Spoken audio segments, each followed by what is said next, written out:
Hi everybody, it's Ina. I'm just coming back for a quick video. This is going to be the Finally Fall book tag. I'm not sure exactly who started this tag, but I found it on Boookables channel, so I'll link the video that I watched on her channel down below in the description, and I'll also copy and paste the questions for the tag in case someone wants to join in. So the first question is, in fall, the air is crisp and clear. Name a book with a vivid setting. Well, that's going to be difficult. I really went back and forth on this a lot, but I decided to go with one of my all-time favorites, Louise Penny's first Three Pines novel, Still Life. This is a mystery. I'm not sure if it would be considered, strictly speaking, a cozy mystery, but it is set in a small town in Canada that's way off the beaten track. No cell phones work, the internet access is non-existent. It's a place that seems almost like it's in limbo. It has quite a few characters. This particular story does take place in the fall, and the head of the Sûreté's homicide is called to this town because a person has been found dead under very mysterious circumstances. But I really like the way that Louise Penny writes. I like the setting, of course, small town mysteries, that's kind of my thing. It's a very cozy setting. It's a very colorful setting, both in terms of the landscape with the mountains, the forests, the rivers, as well as different characters. But I won't spoil it for you. But this is one of my all-time favorite books. The second question is, nature is beautiful but also dying. Name a book that is beautifully written but also deals with a heavy topic like loss or grief. Well, strictly speaking, Louise Penny's Still Life also fits that bill. One of the main characters, Clara Moreau, is very close friends with the woman who is found dead, and she struggles a lot with grief, and her husband, Peter, doesn't really know how to help her, and he doesn't particularly like having to deal with emotion, period. So when she finds out that her friend isn't going to be around anymore, she completely breaks down. But also,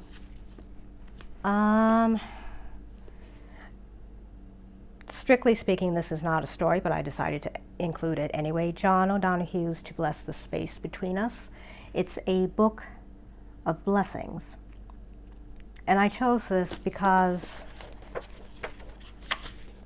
he covers a wide variety of topics. They're poem-like blessings, just like the title says. So, for instance, he has some for, the chapters are divided up into different topics, such as thresholds, homecoming, states of heart, and then under each heading it has blessings, for instance, for old age, for death,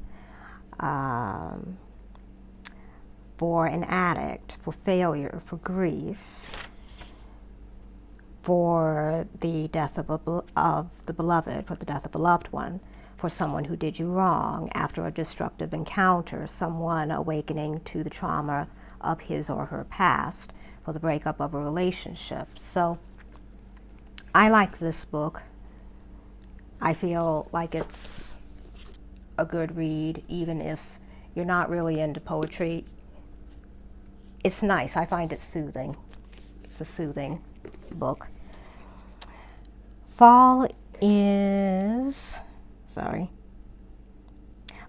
back to school season. Share a nonfiction book that taught you something new. taught me something new. Well, I have a book that taught me something new about someone I have an interest in. That is The Life of Dorothy Kilgallen. This is The Reporter Who Knew Too Much by Mark Shaw.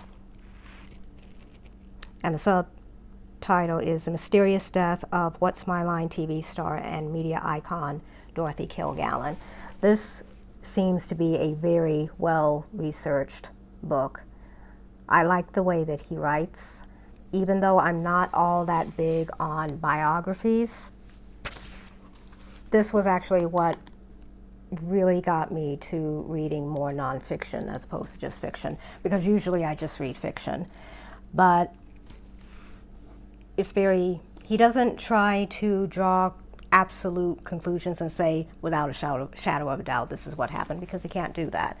But he approaches it in a very unbiased way, I feel. I think that he expressed all the different nuances pretty well. You don't just learn about Dorothy Kilgallen, you learn about many of the people she was surrounded with, some of the different people she knew. He doesn't try to paint her as a saint, he just paints her as a human being. So you get a well-rounded, I think a pretty well-rounded idea of who she was, the impressions of different people around her, both people who liked her and people who didn't. So I think it's very well written. Let's see. In order to keep warm, it's good to spend some time with the people we love. Name a fictional family, household, or friend group that you'd like to be a part of. Well, since it didn't say, strictly speaking, that it has to be literary, it just says fictional, I would love to live in Three Pines. Not too sure I'd want to have to deal with Ruth Zardo, but I like Clara and Myrna in Still Life. Two of my favorite characters. I like Armand Gamache, the detective. And if we're speaking about strictly fiction as opposed to just books, living next door to Jessica Fletcher in Murder, She Wrote in Cabot Cove. I'd love to live in Cabot Cove. Let's see. The colorful leaves are piling up.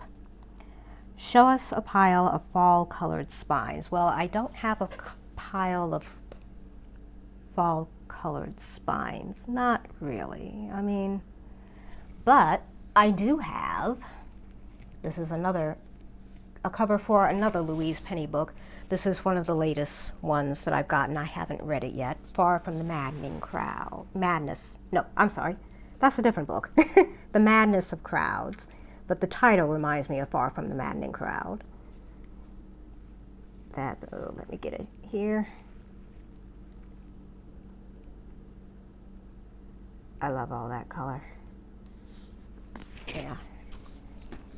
Lots of color. Let's see. Fall is a perfect time for some storytelling by the fireside.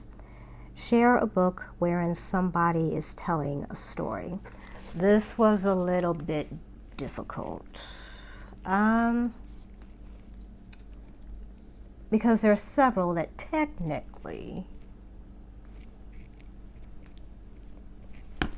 I could pick, but I decided to go with, and I haven't read all of these yet, I have a small volume of Irish fairy and folk tales,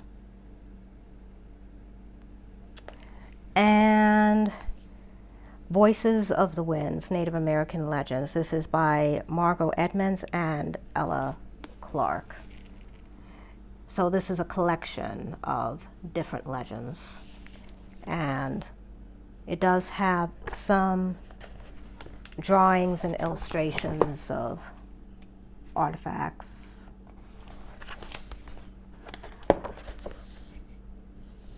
And Leaping Frog Rocks from Yosemite. The Legend of the First Pearlfish Hook from Hawaii.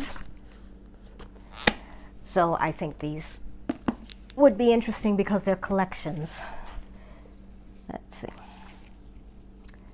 The nights are getting darker. Share a dark, creepy read. Dark, creepy read. Well, the last book that I read, before the one I'm currently working through, is The Picture of Dorian Gray. That's a dark, creepy read. Also, am I the only one who thinks that Oscar Wilde's thing that he does in this book for giving as much detail as possible about every finite thing in every room is just a little bit off-putting? It's just a little bit off-putting, especially when you consider how Dorian Gray is. It's just, it adds an unnerving quality to the book, which I'm sure it was meant to. He did very well. He did very well in that respect. Let's see. The days are getting colder. Name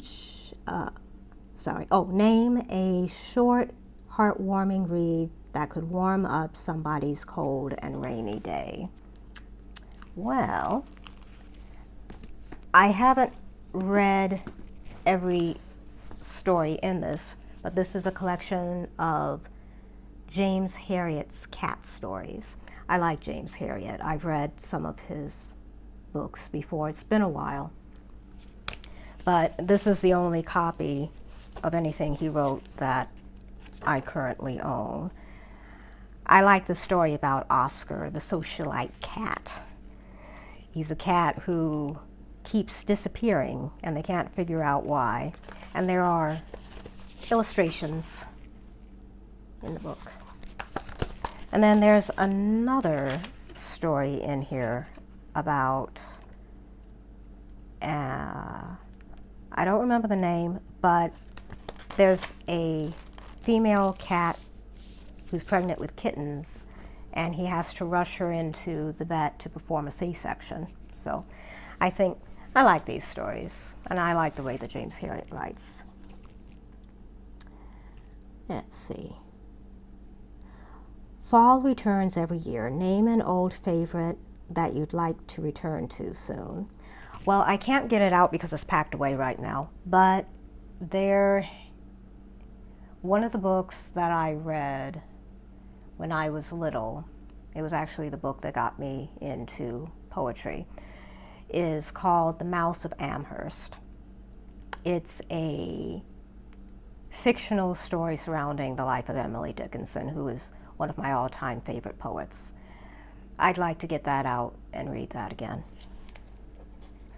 because I could never get enough of it when I was younger. Fall is the perfect time for cozy reading nights. Share your favorite cozy reading accessories. Well, I'm afraid I don't have any. I don't really have any. Actually, I don't read that much at night. I do read after dinner sometimes in the evening, but I don't have any special reading accessories. I don't eat anything or drink anything when I'm reading. I'm always nervous that I'm going to spill something on the book. So there really isn't anything that I could list, except for if I'm chilly, just a blanket, sweater, or if I'm in my pajamas, just my bathrobe. So it's nothing special. And the final point is spread the autumn appreciation tag with some people. Well, all of you. I'm sharing it with all of you. So anyone who wants to do this tag, feel free to do so. Thank you to Boookables for the inspiration, and I will see you in the next video. Bye.